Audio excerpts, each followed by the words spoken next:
AC Underground Rebellion Records, y'all. This is Onyx of El Teatro Soldier together with Flowy of Black by Diwa. Isa din akong batang namulat sa masalimuot na tikman ko rin gumamit ng mga bawal na gamot. Pakinggan mo lang mabuti ang aking mga tula. Sumabay ka lang sa himig upang ako ay makilala. John Ernest Lee Manalos ang aking tunay na pangalan. Ako rin ng taong nasa likod ni Flowy One. Bayan ko ay mabalakas sa probinsya ng Pampanga. Pinasok ang mundong magulo, ilan lang ang kasangga. Di ko na pinapansin ang mga payo ni Itay. Sumasagot na rin ang pabalang sa nag-iisang inay. Maging pag-aaral ko'y aking napabayaan.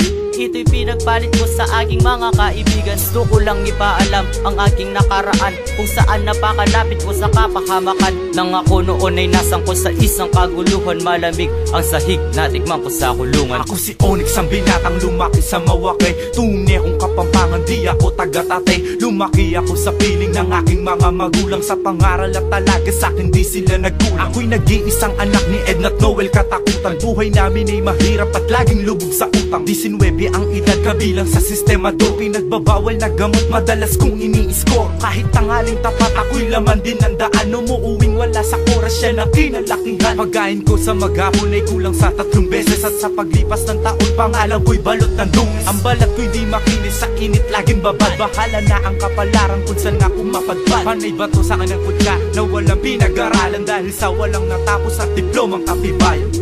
Sa lahat ng mga nagdaan na panahon sa ating buhay, nagdamot ba ng kapalaran, ngunit pilitin mong maging matibay.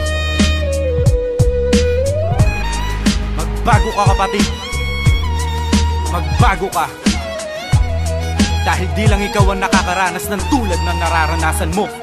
Ako'y kabilang sa mga tao na makasalanan. Parang di ko maiwasan paggawa ng kamalian. Marami na ang nasaktan ko sa aking mga kamay. Ilang kalabang ko na rin na muntik ko nang mapatay. Isang bala ang katapat para sa brutal na kaaway. Isang akbang na pagkakamali, ika'y hahandusay. Nang dahil sa kalokohan, nagkatinta ang balat. Kailan ba maghihilom ang mga natamuko na sugat? May isang balde na ang dugo na pumatak sa lupa. Dalawa na ang kaibigan kong maagang namayaba. Di maiwasan may tamaan pag nasa labanan. Kailangan ba talagang daanan to ng mga kabataan? Naranasan ko na rin sa suntok magmukhang basahan. Lahat ng mga nagawa ko akin ang pinagsisihan. Ako'y humihingi ng tawad sa aking mga nasaktan, lalong lalo na sa mga tao natin na likuran. Ilang beses na nagdapa, pangarap ko'y pinagpatuloy, hanggang sa dumating ang araw, ang invento ko'y natuloy. Sa itaas ng entablado kung saan nagsisimula ang mga katulad ko na kung saan nagsisitula. Ang mapabilang sa sikat, bagay na di ko inabot. Tanging mensahe ng awitin ang nais kong iabot. At para sa mukhang lukot ay makapagbigay ngiti, kahit papano makabawi sa pinawin bigati. At ang mikropono ang gamit ko, turing ko sa data, sa pakikipagdigma at talastasan ng talata. Mga utang na loob ko sa inyo'y di tatabu. Naging magulang ko, magulang nyo ang di makalimut. Mga suporta ng pamilya na di kayang tumbasan, ng kahit anong halaga, wala na maski sino man ang makapagbibigay ilaw sa mundo kundi matinag. Sa pag-ikot parang araw, ang liwanag di sumilag.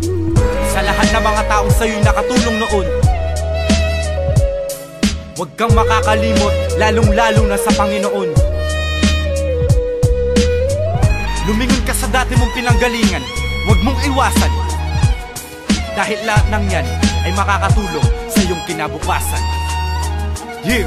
Bawat letra ko sinusulat, kayo ang dahilan. Ako'y magbabago sa malinis mabuting paraan. Ako na mismo haharap sa ating Panginoon at sasabihin di na babalik sa naganap noon. Di ko kayo bibiguin sa aking pagbabago. Sana matuwa na sa akin ang mga magulang ko. Salamat at meron pa akong isa pang pagkakataon na magbalik loob at kilalanin ng Panginoon. Salamat din sa mga nakikinig ng mga kanta ko. Kayo ang dahilan kung ba't nasulat ko ang mga to. Akin nga palang babanggitin si Onyx Katakutan, dahil sa kanya din ako gumawa ng kamalian. Salamat din dahil sa iyo, utak ko'y lalong tumalas. Wala kang katulad kaibigan kong Rolando Salas. Di na ako gagawa ng kalokohan anumang mangyari. Salamat na rin sa mga taong iniwan ako sa ere. Salamat sa mga tao sa buhay ko ay nagdugtong. Kayo ang tanging dahilan ng husay ko sa pagbugtong. Malamang ay sa bugtong ko lang mailalabas ang aking pasasalamat, buong pusong pagbigkas. At sa Panahong ako'y wala nang halos malapitan, kayo ang aking taktuan at ang aking kinakitan. Di nyo ko pinabayaan kahit di nyo ko kaan. Walang sumba na narinig, walang singil kahit magkano. Ngunit kahit na ganun ay nanatiling matatag. Taas noo pa rin ako sa paglapat at paglahad. Patawad sa pagkakasalang noon ay di ko tugon. At sa di ko pagsunod sa utos ng Panginoon. Nais ko rin pasalamatan sa lahat na sakripisyo. Walang iba kundi si Kristo, tumayo bilang kapatid ko. Ganon din kay Deng Corn, Metal Boy and Crazy G. AC Underground forever, I will always proud to be.